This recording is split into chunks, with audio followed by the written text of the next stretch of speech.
नमस्कार, स्वागत है आपका प्रदेश के नंबर 1 डिबेट शो महाबहस में। आपके साथ मैं दीपिका सिंह। उत्तर प्रदेश के सीएम योगी आदित्यनाथ ने विधानसभा में विपक्ष को ऐसा आईना दिखाया कि सरकार को घेरने चला विपक्ष अपनी ही चाल भूल गया। सीएम योगी ने सपा, बसपा और कांग्रेस को आईना दिखाते हुए कह दिया कि आंधियों के साथ रहने वालों का हवा कुछ नहीं बिगाड़ सकती। ये रिपोर्ट देखिए, फिर सीएम योगी के आज के फायरिंग ग्राउंड को समझने की कोशिश करेंगे। जिसे आंधियों ने पाला हो उसे हवा के झोंके बुझा नहीं सकते। उत्तर प्रदेश के सीएम योगी आदित्यनाथ का ये वो अंदाज जो विधानसभा में विपक्ष को आईना दिखाते वक्त दिखा। बजट की महफिल में सीएम योगी ने माइक संभाला तो सबसे पहले निशाने पर सपा बसपा आए। बड़ी बड़ी घोषणाएं लोग करते थे, बड़े बड़े दावे करते थे। आज तो मुझे लगता है कि देश की संसद में भी मुझे लगता है कि तलाक पर कोई प्रस्ताव आने वाला है, लेकिन गठबंधन का तलाक पहले ही हो चुका है।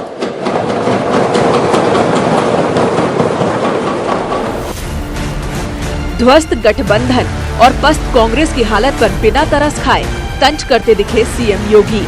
विपक्षी खेमे के खोखले वादों को छलनी करते हुए सीएम ने कह दिया कि ये पब्लिक है, सब जानती है।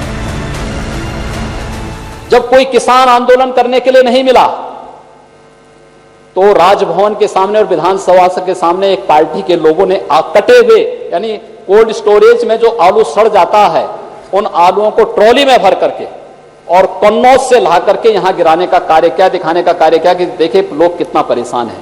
खैर, कन्नौज की जनता ने जवाब दे ही दिया है। सबका साथ और सबके विकास की बिसात पर सीएम ने सूबे की तरक्की का पूरा खाका सबके सामने रख दिया। गांव, गरीब, नौजवान, कुंभ से लेकर कानून व्यवस्था और किसान तक सबकी कहानी किस्सा गोई हुई।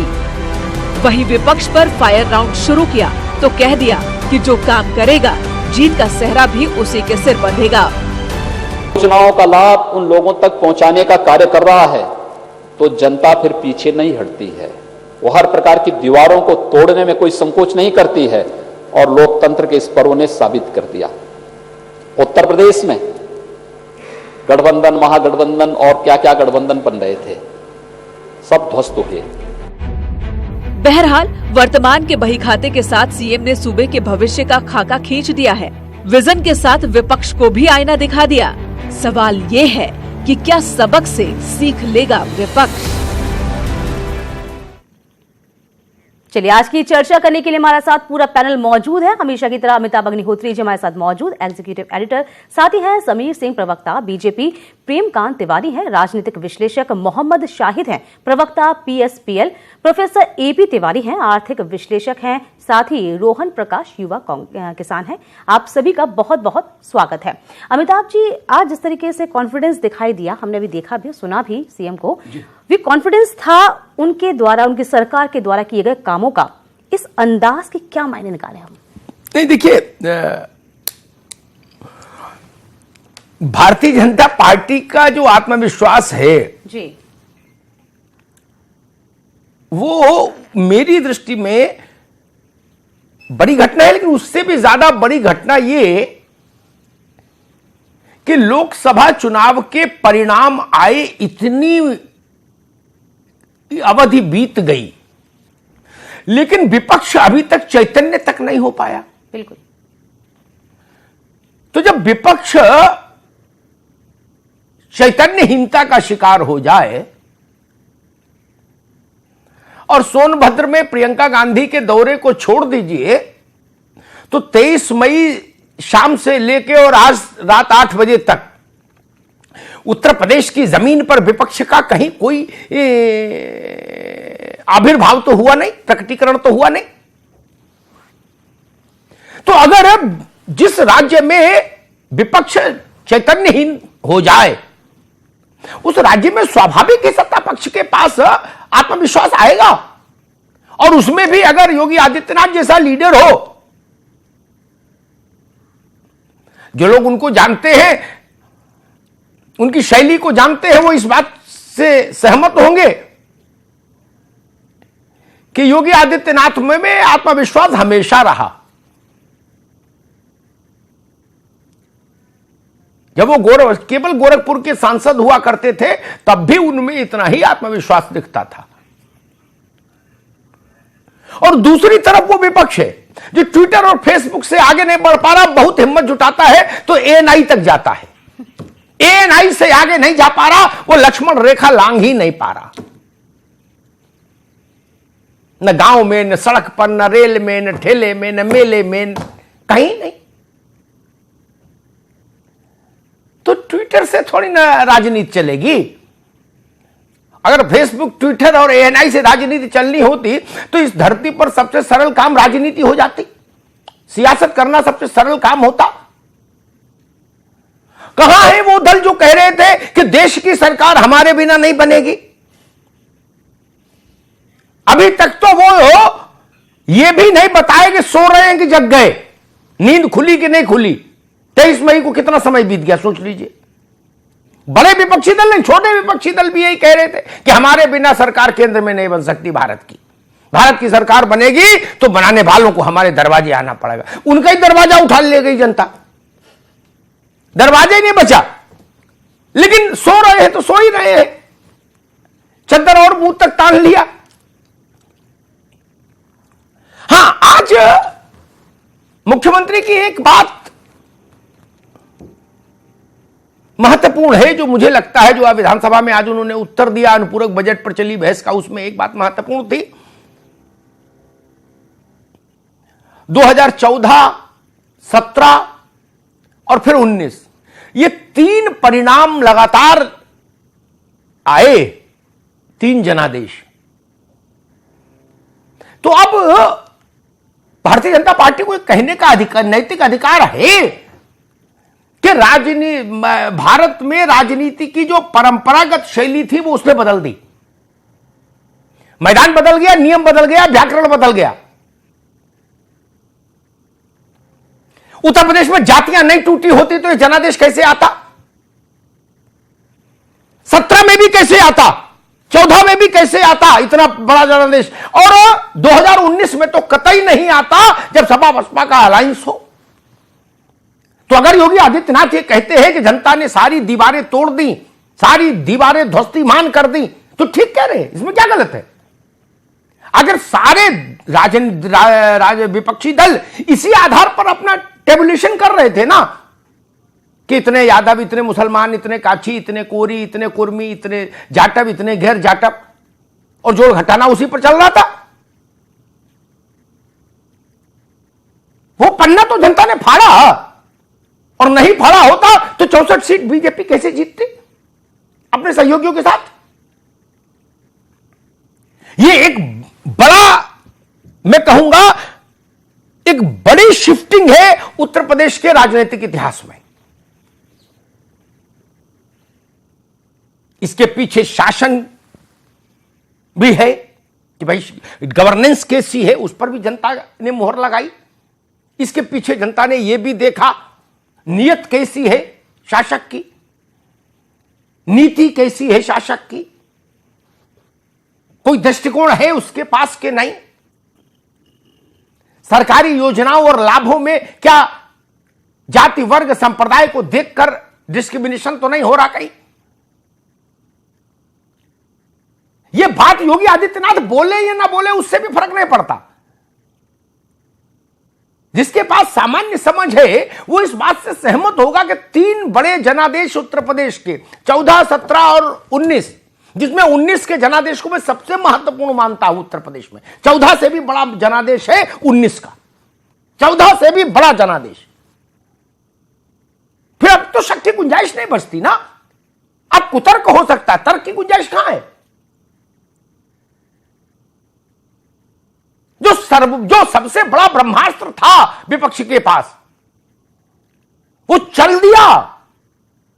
एसपी बीएसपी अलायंस और कांग्रेस के पास भी इंदिरा जी के बाद, बड़ी जिम्मेदारी से कह रहा हूं, श्रीमती इंदिरा गांधी के बाद जो सबसे बड़ा ब्रह्मास्त्र था प्रियंका जी के चेहरे का, वो उसने भी आजमा लिया उत्तर प्रदेश में।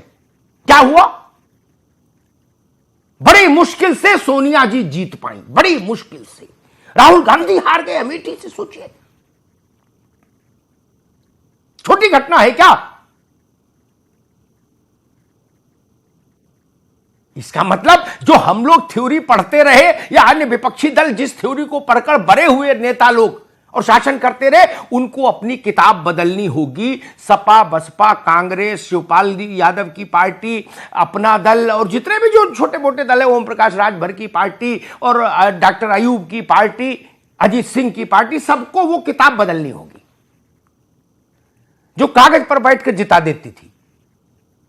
नहीं, जमीन बदल गई, नियम बदल गए। वही मुझे लगता है आज योगी आदित्यनाथ कहना चाह रहे थे। काम करेंगे तो जीत मिलेगी, और यह सिद्धांत देश भर में लागू हो जाना चाहिए। मैं तो कहता हूं अच्छी बात है, इससे बेहतर कुछ नहीं हो सकता। जाति, धर्म, संप्रदाय, पंथ, मत, मजहब से अलग हटकर वोटिंग होनी चाहिए। जिसकी नीयत साफ हो, जिसकी नीति साफ हो, उसको वोट पड़े, इसमें क्या दिक्कत है?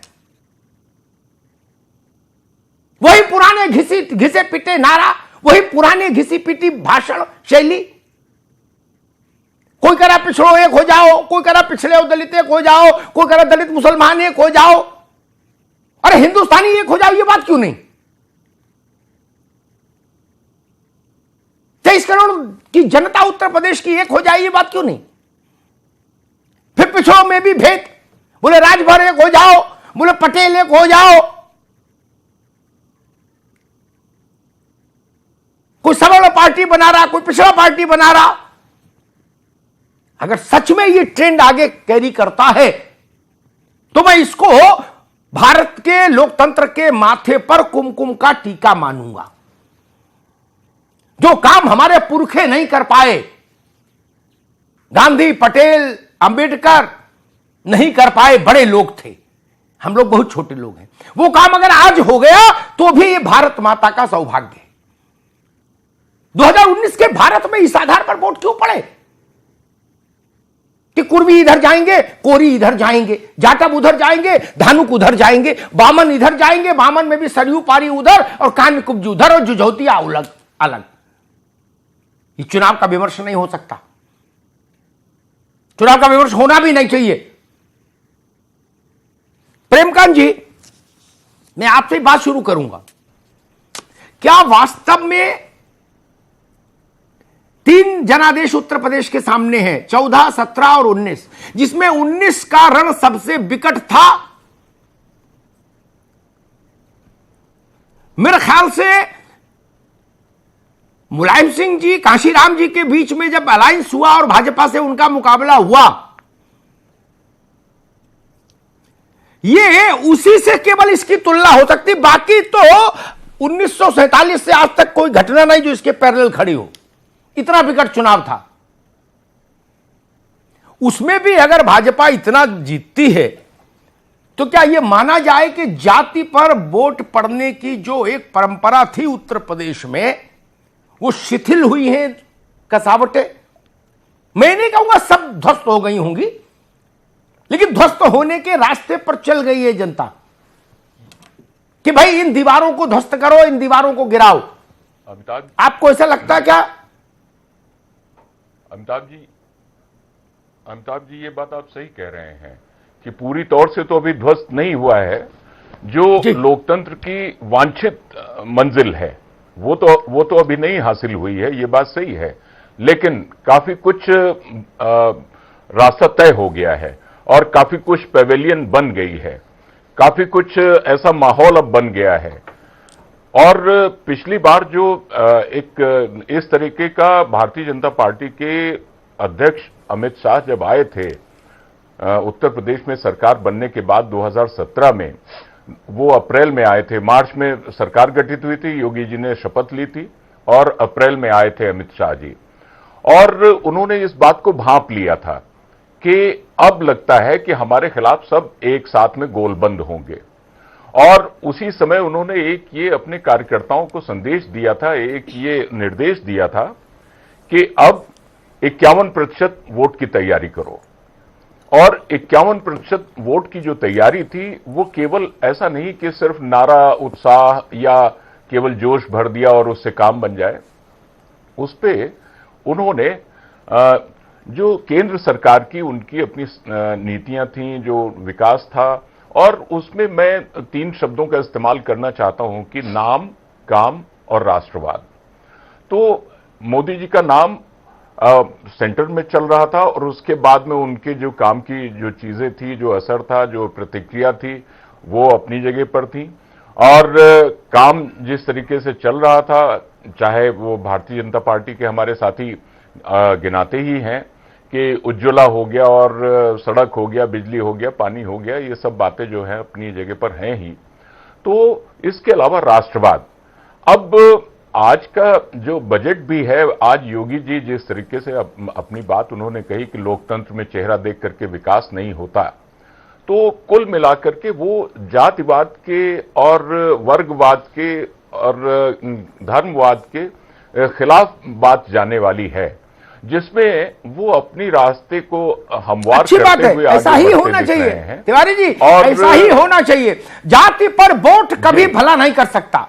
जातियों के जितने नेता बने उन्होंने अपनी जातियों का भला नहीं किया। मैं इतिहास उठा के बता दूंगा, जगजीवन राम जी से बता के बता दूंगा। वो भारत के पहले जाति आधारित नेता थे, बाबूजी, और मरते दम तक केंद्र में महत्वपूर्ण मंत्रालयों में रहे। क्या भला हो गया? डिप्टी प्राइम मिनिस्टर रहे, जवाहरलाल की पहली कैबिनेट में थे, मुरारजी की कैबिनेट में थे, जब तक जिए। क्या भला हो गया? क्या सारे हरिजनों का भला हो गया देश में? जाति के नेताओं से जातियों का भला नहीं होता, ये मैं तो मानता हूं। प्रोफेसर एपी तिवारी, आज अनुपूरक बजट पर मुख्यमंत्री ने उत्तर दिया। एक अर्थशास्त्री की दृष्टि से यह बजट, अनुपूरक बजट जो है, ये आप इसको कैसे देखते हैं? उत्तर प्रदेश के भविष्य के लिए इस बजट से क्या धुनियां निकल रही हैं तिवारी जी?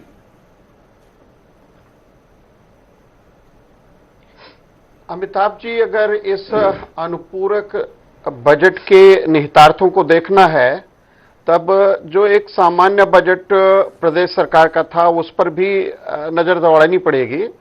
जी जी। इसमें जो 2018-19 के संशोधित अनुमानों के सापेक्ष 6.7% खर्च में वृद्धि की गई थी और राजस्व वृद्धि का जो आकलन रखा गया था वो 7.1% का। राजकोषीय घाटा जीएसडीपी अनुपात लक्ष्य के अनुरूप 2.97% पर, जिसका निहितार्थ होता है कि वित्तीय संतुलन को बनाए रखा गया। ये एफआरबीएम एक्ट के प्रावधानों के अनुरूप भी है और वित्त आयोग की कह सकते हैं दिशा निर्देशों के अनुरूप भी। एक सबसे महत्वपूर्ण बात है कि राज्य के बजट के राजस्व खाते पर जीएसडीपी के सापेक्ष 1.76% की बचत सेविंग्स दृष्टिगोचर हुई। अभिप्राय इसका यह है अमिताभ जी, सरल भाषा में प्रोफेसर साहब, सरल भाषा में बताओ, सरल भाषा में बताओ महाराज, ताकि गरौठा, विधूना, घोसी, बलिया का आदमी भी समझ सके। तो ये थोड़ा कठिन हो जा रहा, थोड़ा सरल। अमिताभ जी, इसका ये अर्थ निकाला जा सकता है कि प्रदेश सरकार ने एक ओर जहां खर्च का बेहतर प्रबंधन किया, वहीं दूसरी ओर अपने राजस्व को बढ़ाने में भी कामयाबी हासिल की और इस प्रकार अपने घाटे को घटाने में वो समर्थ रही। और घाटे का यहां अर्थ होता है, राजकोषीय घाटे का अर्थ होता है सरकार की उधारी। तो इस प्रकार जो अनुपूरक बजट है, अनुपूरक बजट के सापेक्ष अगर सामान्य बजट को लें तो सामान्य बजट में लगभग कह सकते हैं 76% 35% जो खर्च था वो सरकार का कह सकते हैं उपभोग खर्च था, यानी जिसको हम अनुत्पादक खर्च मानते हैं, सामान्यतः वेतन इत्यादि से जुड़ा हुआ खर्च, पेंशन भुगतान, सब्सिडी इत्यादि। लेकिन इस में इस प्रकार कह सकते हैं कि एक बड़ा अमाउंट तो जा रहा था राजस्व खाते पर, लेकिन अगर अनुपूरक बजट की संरचना को देखें जो रखा गया है, तो उसमें लगभग 38% पूंजी खाते का खर्च है। ये बड़ी अहम बात है कि ये संकेत इस बात का साफ तौर पर दे रहा है कि सरकार अवस्थापना सुविधाओं के विकास के जरिए आपने ठीक है तिवारी जी, ठीक, अभी रुके ना होगा। आपने हम लोगों को एक समझ दी, एक दृष्टि दी। हम लोग उतना बेहतर नहीं समझ सकते अर्थशास्त्र के मामलों को। मैं अपनी सामान्य बुद्धि से प्रोफेसर तिवारी ने जो कुछ कहा उसको उत्तर प्रदेश के सामान्य बोलचाल की भाषा में कहने की कोशिश करता हूं। कुछ गलत होगा तो तिवारी साहब उसको करेक्ट कर देंगे। प्रोफेसर तिवारी ये कह रहे हैं कि जो बजट और फिर अनुपूरक बजट मिला के एक समग्र बजट बनेगा,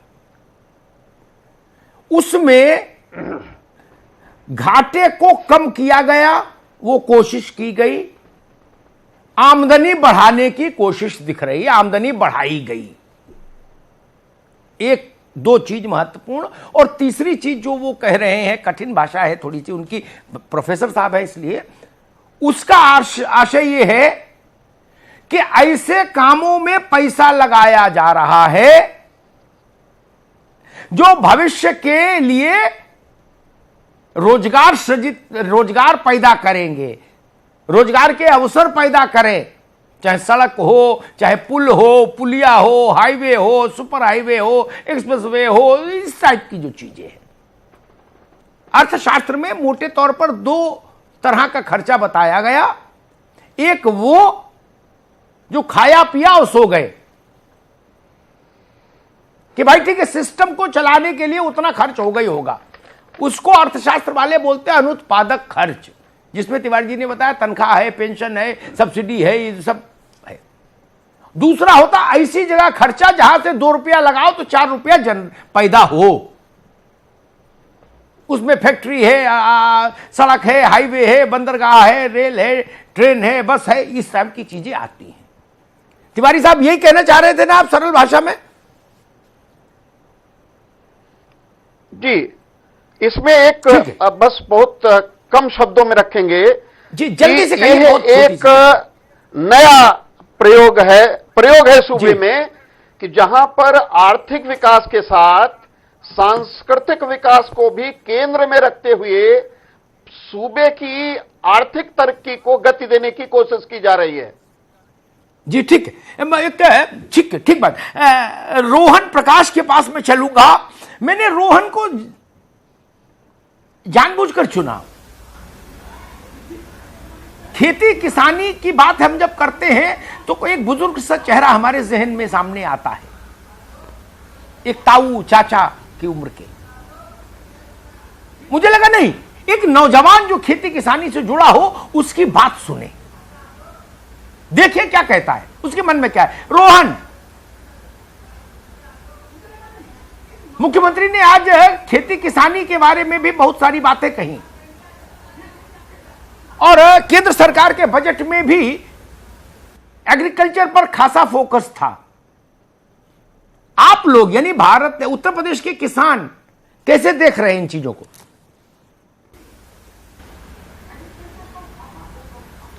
अग्निहोत्री जी, सबसे पहले तो आपका बहुत बहुत धन्यवाद, आपने मुझे अपने प्रोग्राम में इनवाइट किया। सबसे पहले मैं अपने बारे में कुछ बताना चाहता हूँ। मेरा नाम रोहन प्रकाश है। मैं एक 24 वर्षीय युवक हूँ। मैं पेशे से एक सिविल इंजीनियर हूँ। मेरे फैमिली में सब सिविल इंजीनियर हैं। मेरे फादर सिविल इंजीनियर है, मेरे ग्रैंडफादर सिविल इंजीनियर है, मेरे दोनों बड़े भाई हैं वो सिविल इंजीनियर है, एक मेरी बहन है वो बायोटेक में इंजीनियर है। पर मैंने सोचा इस फील्ड में जाने का, एग्रीकल्चर फील्ड में जाने का, क्योंकि मैं काफ़ी इम्प्रेस हूँ मोदी जी के मेक इन इंडिया कैंपेन से। और मैंने 2017 में अपनी इंजीनियरिंग पास करी थी। 2014 में जब मैं पढ़ता था कि बजट अलॉट क्या हुआ एग्रीकल्चर में, वो था कुछ 31,000 करोड़ रुपए। और जो मैं अब देखता हूँ यानी 5 साल बाद 2019 में वो बजट बढ़कर 1,30,000 करोड़ हो चुका है, जो कि 1 लाख करोड़ की बढ़त है जिस बजट में। दूसरी चीज़, अब जैसे मेरे गांव में काफ़ी किसान होते हैं, छोटे किसान होते हैं, मध्यम वर्गीय किसान होते हैं मेजॉरिटी में, जिनके पास 2 हेक्टेयर से कम की ज़मीन होती है, तो उनको 6,000 रुपये प्रति साल 2,000 की किश्त जो है वो दी जाती है 3 बार, जो उनकी बुआई में और कटाई में बहुत मदद आती है। और ये मैं आपको जो भी चीज़ बता रहा हूँ ये सब मेरी आंखों देखी चीज़ें हैं, ये सब मैं। और तीसरी चीज़ ये है कि एक जैसे पिछले साल यहाँ पे जब मैं पश्चिमी उत्तर प्रदेश की अगर बात करूँ तो हमारे आम के, जैसे मेरा खुद का आम का छोटा सा बाग है, तो वहाँ पे एक बीमारी आ गई थी जिससे काफ़ी नुकसान हुआ था। और मतलब उससे 60% से 70% तक पूरी की पूरी फसल बर्बाद हो गई थी। तो जी ठीक है, भगवान का शुक्र है कि हमने एक फसल का बीमा ले रखा था, तो उससे हमें काफ़ी सहायता हुई। चौथी चीज़ है ड्रिप इरिगेशन में जो सब्सिडी भारत सरकार ने प्रोवाइड करी है 80% तक। उसके बाद पॉली हाउस में, जैसे हमने एक छोटा सा पॉली हाउस भी लगा रखा है, उसमें हमें 50% तक सब्सिडी प्राप्त हुई बिना किसी बीच में कमीशन एजेंट के या बिना किसी बिचौलिए के। और उसके बाद जैसे अभी रोहन फिर आएंगे आपके पास। रोहन फिर आएंगे, आपने बहुत सारी अच्छी चीजें बताई। ठीक है रोहन, फिर आएंगे आपके पास। मोहम्मद शाहिद हैं हमारे साथ। शाहिद साहब, क्या उत्तर प्रदेश में जाति आधारित राजनीति का दौर बीत रहा है, जाने वाला है, जा रहा है?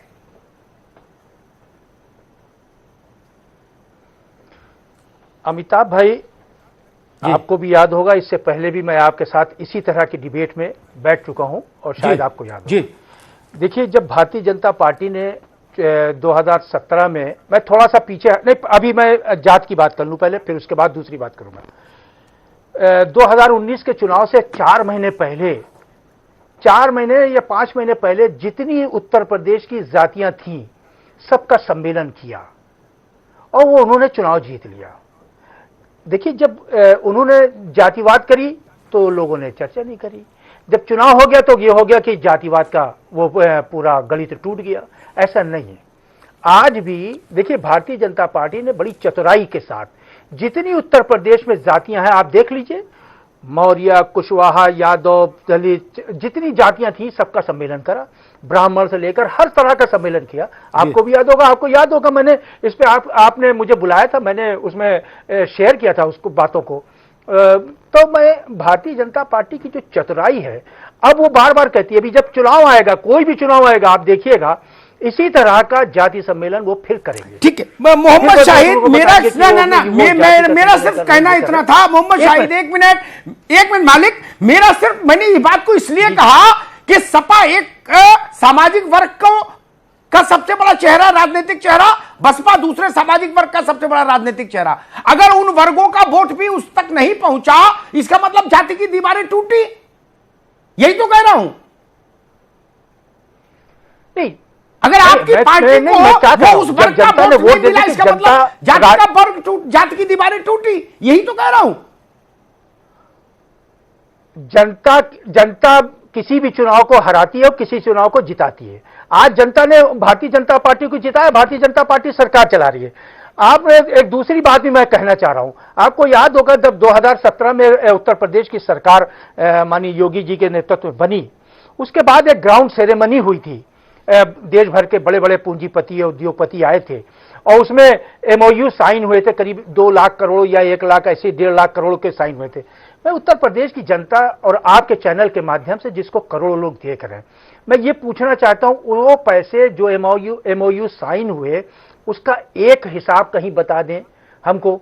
और दूसरी, ग्राउंड सेरेमनी की तैयारी हो रही है, एक हिसाब कहां पर कौन सा प्रोजेक्ट। अभी मैं वही समीर सिंह, ठीक है, एक मिनट रुकिए। समीर सिंह, एक तो वही सवाल कि क्या उत्तर प्रदेश में सिर्फ जाति के आधार पर राजनीति करने वाला जो दौर था, जो मेरे ख्याल से जब से हम लोगों ने आंख खोली तब से वो दौर देख ही रहे थे, वो दौर बीत रहा है, बीत चला। और दूसरा, सुब्रमण्यम स्वामी जैसे लोग भी और तमाम लोग कहते थे कि गवर्नेंस कभी वोटिंग का आधार नहीं हो सकती, कि शासन कैसा हुआ इस आधार पर वोट तय नहीं होता। क्या वो धारणा भी टूट रही है?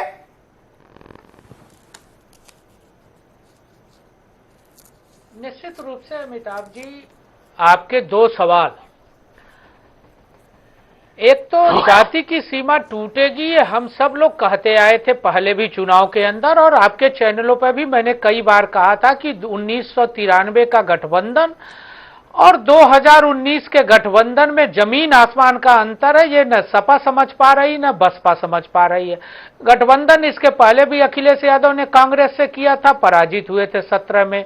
19 में भी गठबंधन का जो राग अलाप रहे थे वो टूटा इस नाते कि आदरणीय योगी जी को विपक्ष के लोग अभी भी नहीं समझ पा रहे हैं, उनकी नासमझी। आदरणीय योगी जी, मैं उस बात को कोट करना चाहता हूं जिसमें आपने कहा था कि योगी जी गोरखपुर के बहुत शक्तिशाली सांसद रहे। वो शक्तिशाली सांसद जनता की सेवा करके बने थे और जनता की कठिनाइयों को समझते थे।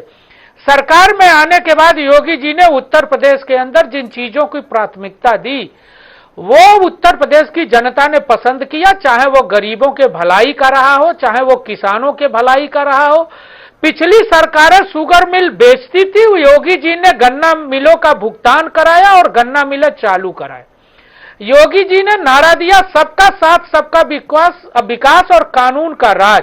आप देखिए अनुपूरक बजट में उन्होंने 250 करोड़ रुपए अल्पसंख्यकों के विकास के लिए दिया, उन अल्पसंख्यकों के विकास के लिए जिनको माना जाता था, विपक्ष कहता था कि साहब योगी जी की सरकार मुस्लिम विरोधी है।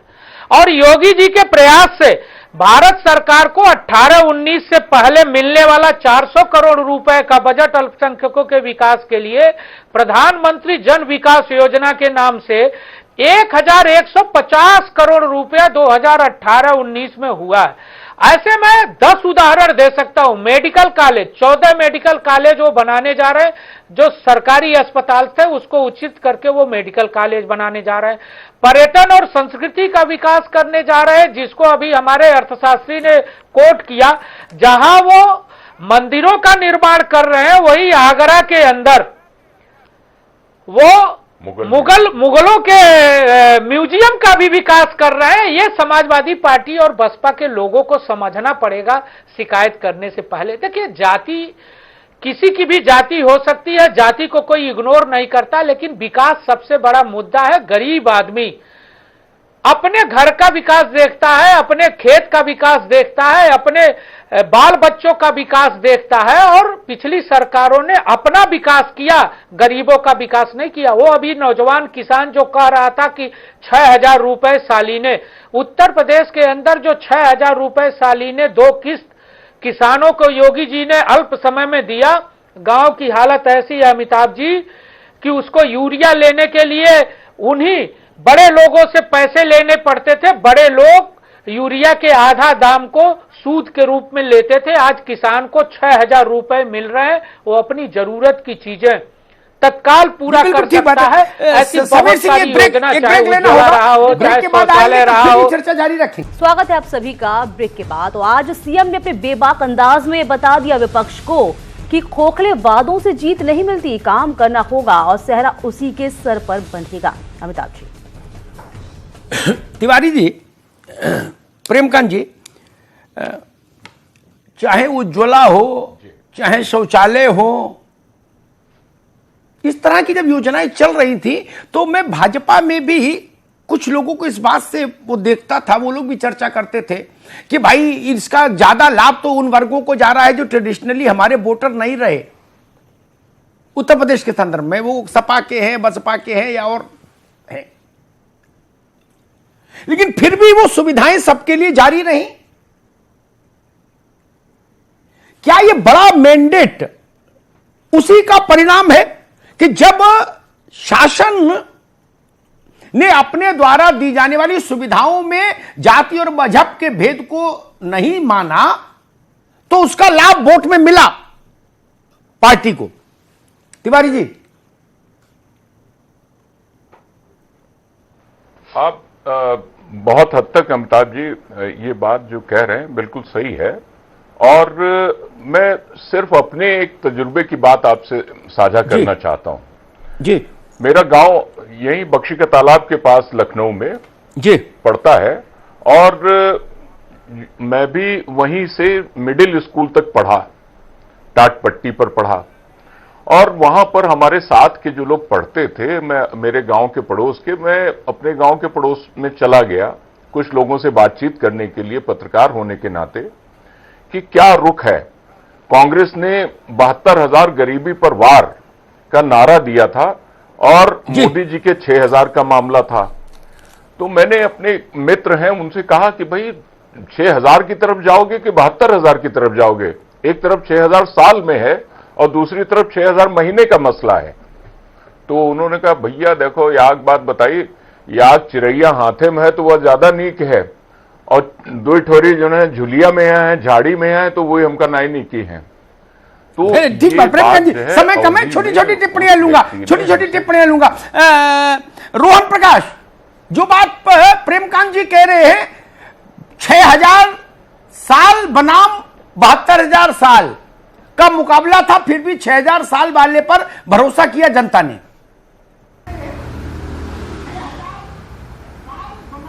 बिल्कुल, देखिए देश का भरोसा है एक लीडर पे। जैसे जब से 2017 से योगी जी ने उत्तर प्रदेश की कमान संभाली है, तब से पूरा हमारा प्रदेश खुशहाल है।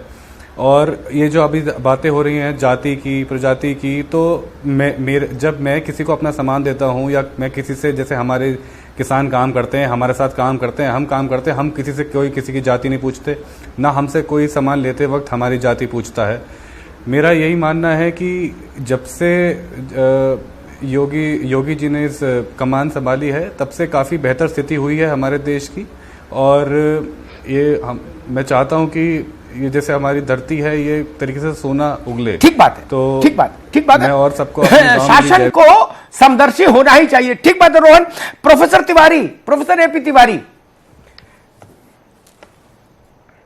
जी, क्या मौजूदा सरकार के अर्थशास्त्र ने उत्तर प्रदेश के राजनीति शास्त्र को बदला है?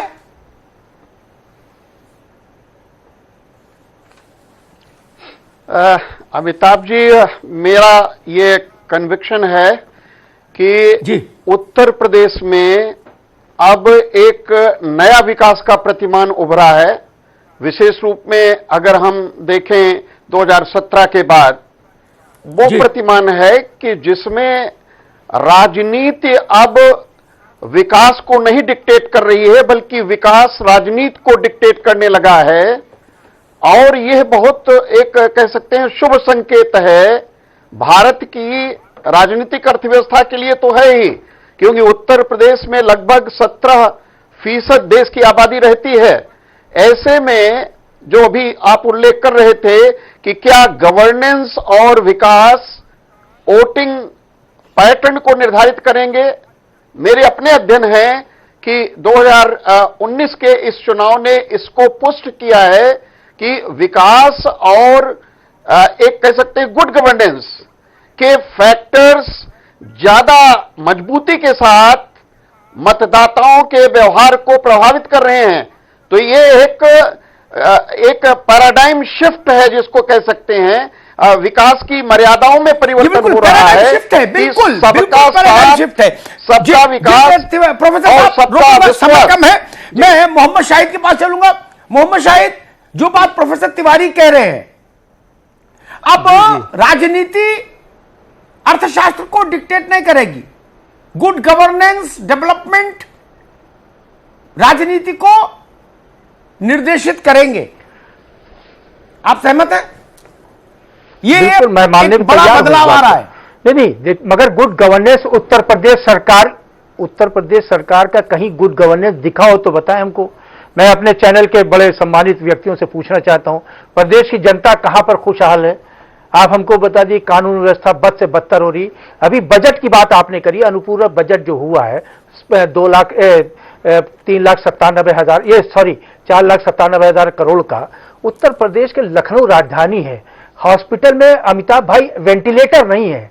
वेंटिलेटर, सरकारी अस्पताल जो बड़े बड़े हैं वहां वेंटिलेटर नहीं है। व्यवस्थाएं नहीं की। आपने एक डिबेट की थी, आपको याद होगा, पुरानी उत्तर प्रदेश के सरकारी कर्मचारियों की, जिसकी हम लोग सब लोग मांग कर रहे थे। आपने भी कहा था पुरानी पेंशन के कर्मचारियों को मिलनी चाहिए। कर्मचारी उस पर रो रहा है, उसकी सरकार कोई बात नहीं। कहां गुड गवर्नेंस दिख रहा है? मैं एक गुड गवर्नेंस की बात बताइए। उत्तर प्रदेश में हाहाकार मचा है क्राइम को लेकर, चारों तरफ पुलिस मारी जा रही है, मुझे समीर सिंह मारी जा रही है, अभी सोनभद्र उसकी जिंदा मिसाल है। ठीक है, मोहम्मद शाहिद, रुकना होगा अभी। समीर सिंह जी, कुछ आरोप मोहम्मद शाहिद ने लगाए। शाहिद साहब ने बताया कि भाई ऐसा हो रहा है, ऐसा हो रहा, लेकिन मेरा मूल सवाल देखिए, क्या ये बुनियादी परिवर्तन है उत्तर प्रदेश की राजनीतिक यात्रा में अब तक की, कि अब विकास और गुड गवर्नेंस राजनीति को बड़ी सीमा तक नियंत्रित करेंगे, निर्देशित करेंगे? निश्चित रूप से अमिताभ जी, आदरणीय योगी जी के कार्यपद्धति को देखिए। उत्तर प्रदेश की सरकार में आने के बाद आदरणीय योगी जी ने जो कहा जनता से उसको पूरा किया। उन्होंने कहा हम गन्ना किसानों का भुगतान करेंगे, वो किया। उन्होंने कहा उत्तर प्रदेश में कानून का राज कर रखेंगे, उन्होंने रखा। उत्तर प्रदेश का विकास करेंगे, उन्होंने किया। अभी शाहिद भाई जो आरोप लगा रहे थे, हमको लगता नहीं कि उत्तर प्रदेश में शाहिद भाई रहते हैं। जिस पेंशन की बात कर रहे थे, नई पेंशन योजना में आदरणीय मुख्यमंत्री जी ने 5,400 करोड़ रुपया पेंशन के लिए प्राविधान किया है। इस बजट का सबसे बड़ा पैसा कर्मचारियों के लिए दिया है। ये उत्तर प्रदेश में रहते ही नहीं है, उत्तर प्रदेश में बाहर रहते हैं, इनको उत्तर प्रदेश की कोई जानकारी नहीं है, अगर आप करें तो कोई जानकारी नहीं है। ये सिर्फ चैनलों पर बैठ के भाषण देते हैं। इसी नाते तो इनकी पार्टियों की जमानतें जब्त हो रही है। आदरणीय योगी जी ने उत्तर प्रदेश के अंदर विकास को बढ़ाया है, विश्वास को बढ़ाया है, सबका साथ सबके विकास के नारे को बढ़ाया है, और उन्होंने जो कहा था उसको करके दिखाया है। उत्तर प्रदेश की जनता आदरणीय योगी जी के ऊपर विश्वास कर रही है, और उत्तर प्रदेश के राजनीति में योगी जी ने जो विश्वसनीयता घटी थी नेताओं की, कि नेता घोषणा करता है पूरा नहीं करता है, आदरणीय योगी जी ने उस विश्वसनीयता को बढ़ाया है, अब विश्वसनीयता को खत्म किया है। बिल्कुल, विश्वसनीयता बढ़ रही है, शनि शनि बढ़ रही है, चूंकि जो परिणाम आया है, जो रिजल्ट आया, जो मैंडेट आया, वो यही बयां करता है।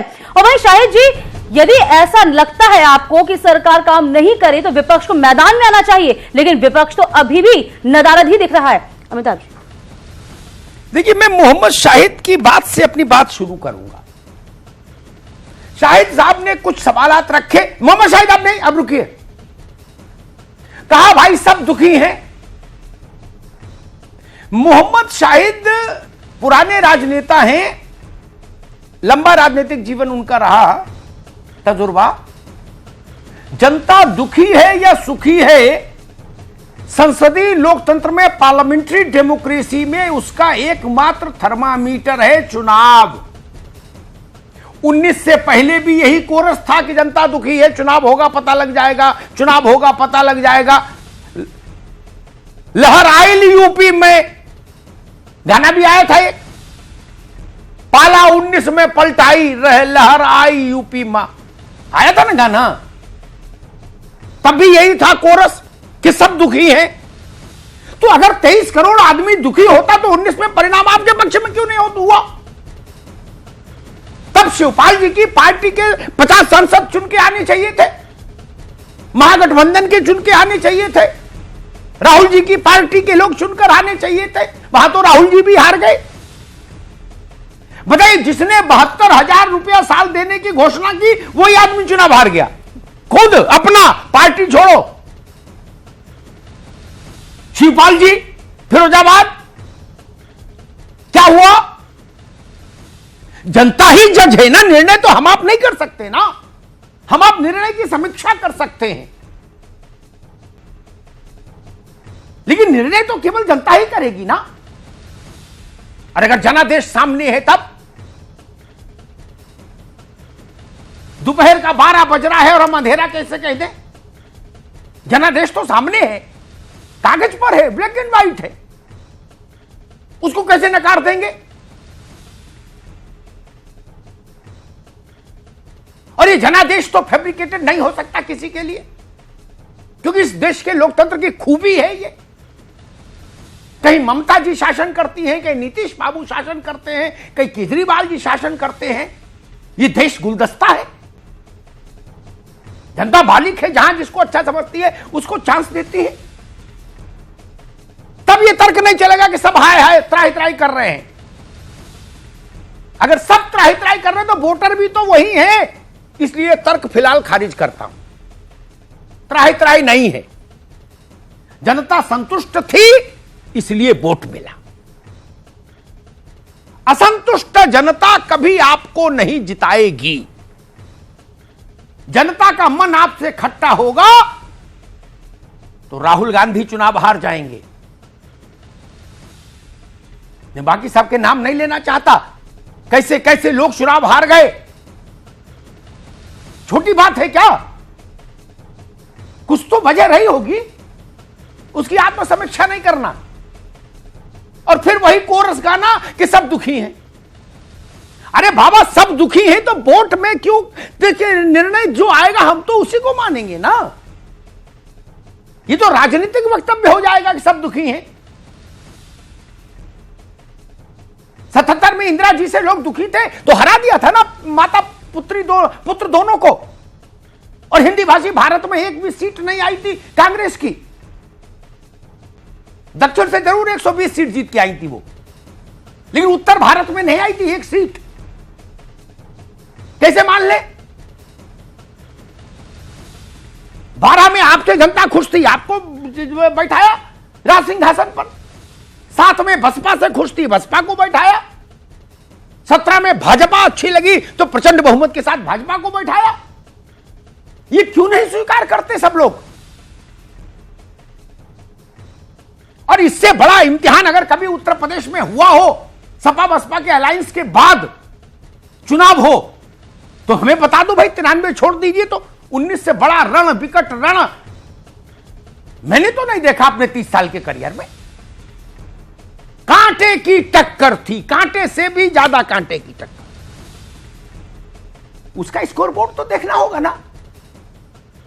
इसलिए मैं कहता हूं कि मैं इस बात से सहमत हूं कि जो ट्रेडिशनल पॉलिटिक्स थी, ट्रेडिशनल पॉलिटिक्स ऑफ यूपी, वो बदल रही है। कागज पर चुनाव जीत लेने की भविष्यवाणी करने वाले लोग गलत साबित हो रहे हैं। जो मतदाता की जाति देखकर गणित लगा लेते थे कि इतने वोट इधर आएंगे, इतने वोट उधर आएंगे, लेकिन वो गलत भी इधर ही होना शुरू हुए। उससे पहले वही गणित चलता था और वो सफल भी होते थे। क्या ये बात नहीं कही जा रही थी कि सपा बसपा का वोट जोड़ दीजिए तो 44% तो कहीं गया नहीं, मजबूत है? कहां है 44% वोट? कहां मिला? क्या ये बात नहीं कही जा रही थी कि जो समाजवादी पार्टी से अलग होकर जो पार्टी बनी शाहिद भाई की, वो पार्टी कम से कम 70-80 सीट, जो यादव पिछड़ा प्रभावित सीट है, घनत्व वाली सीटें हैं, वहां कम से कम 20% वोट काट लेगी। 20% छोड़ो, 20 वोट काटना मुश्किल हो गया। परसेंट छोड़ो, कुल 20 वोट काटना मुश्किल हो गया। क्या सच नहीं है? राजनीति में शुतुरमुर्गी प्रवृत्ति से बचना होगा। जो सत्य है, जो दीवार पर लिखा है, जो जनता के मन पर लिखा है, उसको समझना होगा और स्वीकार भी करना होगा। धन्यवाद। और आप सभी का बहुत शुक्रिया महाबहस में शिरकत करने के लिए। वक्त छोटे से ब्रेक का, ब्रेक के उस पार भी खबरों का सिलसिला लगातार जारी है।